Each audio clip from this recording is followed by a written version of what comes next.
A unique Final Four event leads to questions about the NBA draft. During Final Four weekend, the NCAA, NBA and USA Basketball joined forces to bring together 66 prospects from around the world for 2 days of practices and scrimmages, one of which was open to pro scouts and college coaching staffs. The Next Generation program, a new venture funded by the NBA and NCAA, was the first time these three organizations have formally cooperated to put on a youth basketball event.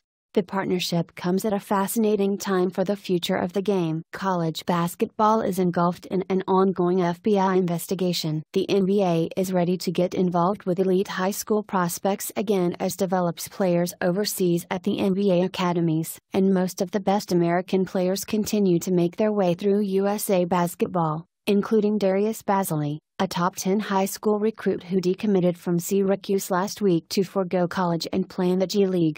What's at stake for each organization, and what could mean moving forward? USA Basketball. For USA Basketball, this was a free look, via all expense-paid trips courtesy of the NCAA, at 21 domestic players, allowing program directors and coaching staffs to get a head start on what promises to be a busy summer ahead, with the FIBA Under-17 World Cup, and the FIBA Americas Under-18 Championship in June. Editor's picks. A number of new USA basketball players were invited to showcase their talent and willingness to take instruction in practices and scrimmages against the international teams, giving them a taste of what they can expect at the training camps leading up to the official competitions. The atmosphere was highly competitive, with a huge emphasis placed on the core of USA basketball's identity and recipe for success: defense, ball movement, intensity and transition scoring. Culture, accountability and expectations are the words you constantly hear from everyone involved with USA basketball, and every opportunity to connect with America's most talented athletes is another chance for them to instill those values. The NBA. This was an invaluable opportunity for the NBA to get 45 young International Academy members exposure in front of college and pro team decision makers. Also served as an important development tool, as players were pitted against some of the most physically gifted and talented competition they've ever faced in the form of USA Basketball's elite high school prospects.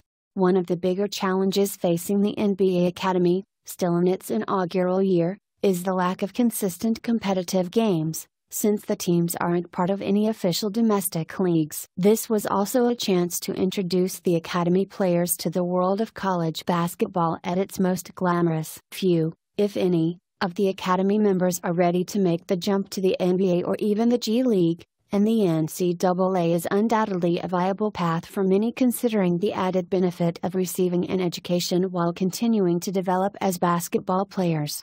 The NCAA. Beyond earning goodwill, the NCAA's goals in contributing to such an ambitious endeavor are not quite as obvious at first glance, though makes sense when digging deeper. With more alternatives to Division I, there is clearly value in being able to connect with many of the best American high school players and continuing to solidify its relationship with USA basketball. Plus, the NBA academies will likely become a fruitful pathway in the coming years for internationals looking to play college basketball. Making sure these players are aware of the steps involved in recruiting and becoming eligible is a process that is already underway. This is perhaps a necessary move for the NCAA to ensure it stays viable in an ever-changing environment that has been rocked by the ongoing FBI investigation over the past 6 months. What's next? All three organizations participating in this event are facing existential questions about their place in the assembly line of basketball player talent development. Who controls? At what age does each group need to jump in to ensure the players' best interests, as well as their own, are represented? A massive void opened up with sneaker companies Adidas and Under Armour taking a step back from the grassroots basketball world, and each of these organizations needs to decide how want to proceed moving forward.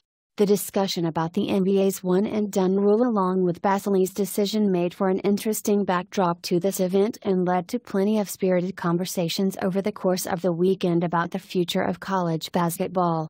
Despite the scandal, College basketball remains the most consistently reliable pathway for high school players to develop into professional prospects. Virtually every NBA executive we've spoken with over the past few months remains steadfast in their insistence that the status quo is perfectly acceptable from their standpoint, and there will undoubtedly be pushback from teams if the NBA attempts to eliminate the one-and-done rule.